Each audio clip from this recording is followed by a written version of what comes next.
जरा सोचिए कि वह मंजर कितना भयावह होगा कि विदेश में रहने वाला पति जब अपनी पत्नी का जन्मदिन मनाने के लिए घर आता है तो पत्नी बदले में उसे रिटर्न गिफ्ट में मौत के घाट उतार देती है। लंदन से लौटकर मेरठ आए मर्चेंट नेवी में अफसर सौरभ कुमार राजपूत के साथ ऐसी ही घटना घटी है। उनकी पत्नी मुस्कान रस्तोगी ने उनकी हत्या कर दी। इस काम में उनका साथ उनके बॉयफ्रेंड साहिल शुक्ला उर्फ मोहित ने दिया। बेडरूम में सोते समय पति के सीने में मुस्कान ने पहला चाकू मारा। मौत के बाद लाश को बाथरूम में ले गए, जहां साहिल ने हाथ पैर समेत शरीर के 15 टुकड़े कर दिए। बॉडी को ठिकाने लगाने के लिए प्लास्टिक के ड्रम में टुकड़े डाले, फिर उसमें सीमेंट का घोल भर दिया। परिवार और पड़ोसियों को गुमराह करने के लिए मुस्कान शिमला मनाली चली गई। 12 दिन तक वह इंस्टाग्राम पर वीडियोस फोटोज अपलोड करती रही ताकि लोग यही समझें कि उसका पति उसके साथ है। इस कत्ल से पर्दा तब हटा जब 18 मार्च को सौरभ का छोटा भाई राहुल अपने भाई के ब्रह्मपुरी के इंद्रनगर सेकंड स्थित घर पहुंचा। यहां उसने मुस्कान को एक लड़के के साथ घूमते देखा। भाई कहाँ है पूछने पर मुस्कान जवाब नहीं दे पाई। घर के अंदर से बदबू भी आ रही थी। राहुल ने शोर मचाया तब पड़ोसी भी इकट्ठा हो गए। पुलिस आई तो पूरे झकझोर देने वाले मर्डर का पता चला। पुलिस कस्टडी में मुस्कान और साहिल ने कत्ल की पूरी कहानी सुनाई है। मुस्कान आखिर साहिल से कैसे मिली? 4 मार्च की रात सौरभ का बेदर्दी से कत्ल कैसे किया? बॉडी को फेंकने की प्लानिंग क्या थी? इन सवालों के जवाब से उठेगा पर्दा आज के इस वीडियो में। नमस्कार, बेधड़क खबर देख रहे हैं आप और मैं हूं आपके साथ सौम्या।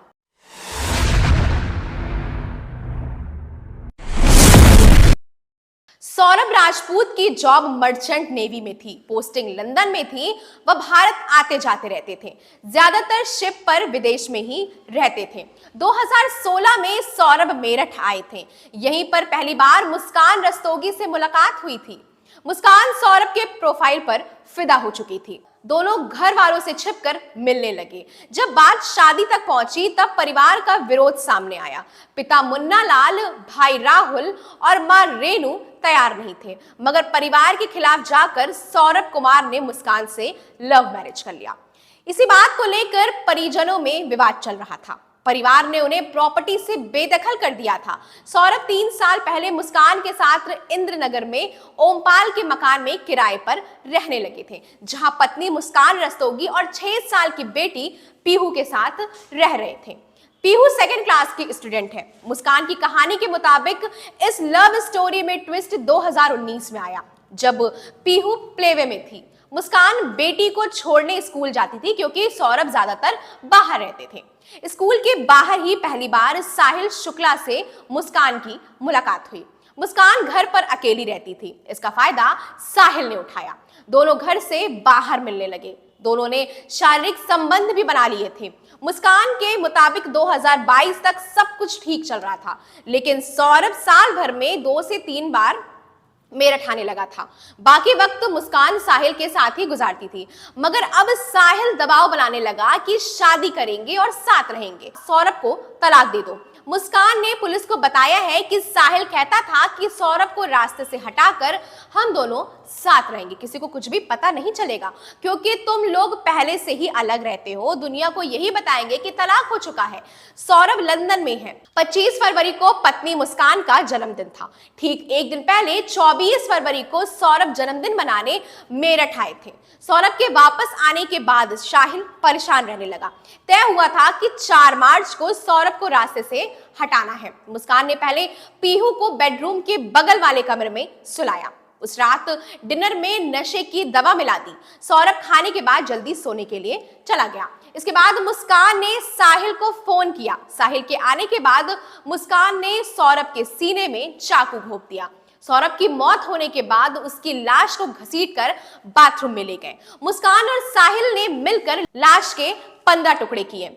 उन्हें छिपाने के लिए बाजार से पानी भरने वाला बड़ा सा प्लास्टिक का ड्रम ले आए। लाश के टुकड़े इसी ड्रम में भर दिए गए। मुस्कान और साहिल को पता था कि सड़ने के बाद लाश से बदबू आएगी, इसीलिए लाश के ऊपर पानी डालकर उस पे सीमेंट भर दिया। इसके बाद दोनों साथ में रात भर उसी लॉबी में बैठे रह गए। 5 मार्च की सुबह मुस्कान ने पीहू को उठाया, पीहू को अपनी मां कविता के घर जाकर छोड़ दिया, फिर वापस आई और साहिल के साथ शिमला मनाली घूमने के लिए चली गई। मुस्कान अपने साथ सौरभ का मोबाइल लेकर गई थी, वहीं से सौरभ का व्हाट्सएप चला रही थी, मैसेजेस का जवाब दे रही थी और साथ ही साथ अपने इंस्टाग्राम अकाउंट पर शिमला घूमने के विजुअल्स अपडेट कर रही थी। शिमला के मंदिर में मुस्कान ने साहिल से शादी कर ली थी। पुलिस को बताए बयान के अनुसार शिमला के मंदिर में मुस्कान साहिल ने एक दूसरे से शादी कर लिया। पुलिस को बताया कि शिमला के एक मंदिर में हम दोनों ने शादी कर ली है, मगर होटल, खाने पीने और घूमने में हमारे पैसे खत्म हो रहे थे। सौरभ के बैंक अकाउंट में 6 लाख रुपए थे। मुस्कान उन रुपयों को निकाल नहीं पा रही थी। परेशान होकर मुस्कान ने अपनी मां कविता को फोन किया, पूछा कि बैंक अकाउंट से रुपए कैसे विड्रॉ कर सकते हैं। तब मां ने मुस्कान के ऊपर गुस्सा किया और उसने कहा कि जब सौरभ तुम्हारे साथ में है तो तुम्हें पैसे की क्या जरूरत पड़ गई। तब मुस्कान ने अपनी मां को पूरी सच्चाई बता दी कि मैंने सौरभ को मार डाला है, लाश तो मैंने इंदिरा नगर वाले घर के अंदर रखा है। मां के कहने पर 17 मार्च को मुस्कान साहिल के साथ मेरठ वापस लौट आई। इधर सौरभ का भाई राहुल बीते कई दिन से अपने भाई से बात करने की कोशिश कर रहा था, लेकिन उसकी फोन पर बात नहीं हो पा रही थी। राहुल मंगलवार को भाई सौरभ के किराए के घर पर पहुंचा, लेकिन वहां कोई नहीं मिला। उसने भाभी मुस्कान को कॉल किया, भाई के बारे में पूछा। मुस्कान ने कहा वह मायके है, उसे इस बारे में कुछ भी नहीं पता। राहुल को अनहोनी का आशंका हुआ। वह आसपास के लोगों से सौरभ के बारे में पूछताछ करने लगा। तभी अचानक से मुस्कान किसी युवक के साथ वहां पहुंच आई। राहुल ने फिर भाभी से अपने भाई के बारे में पूछा, लेकिन वह कुछ नहीं बता पा रही थी। पूछताछ में अब पता चला है कि मृतक सौरभ राजपूत मर्चेंट नेवी में कार्यरत थे। दोनों आरोपियों ने कबूला है कि 4 मार्च को साहिल ने मुस्कान के साथ मिलकर सौरभ को चाकू से मार दिया। हत्या के बाद शव के टुकड़े किए, उन्हें एक प्लास्टिक के ड्रम में डालकर सीमेंट भर दिया ताकि किसी को उन पर शक ना हो। पुलिस ने ड्रम से शव को बरामद कर पोस्टमार्टम के लिए भिजवा दिया है। इधर मुस्कान और साहिल की गिरफ्तारी भी हो चुकी है। मृतक के परिजनों की शिकायत के आधार पर आरोपियों के खिलाफ संबंधित धाराओं में मुकदमे को दर्ज कर लिया गया है। पुलिस आगे की जांच कर रही है। प्यार को शर्मसार कर देने वाली इस घटना को लेकर आपकी क्या राय है? अपनी प्रतिक्रिया हमें जरूर बताएं। ऐसी तमाम सारी खबरें देखने के लिए जुड़े रहें बेधड़क खबर के साथ। धन्यवाद।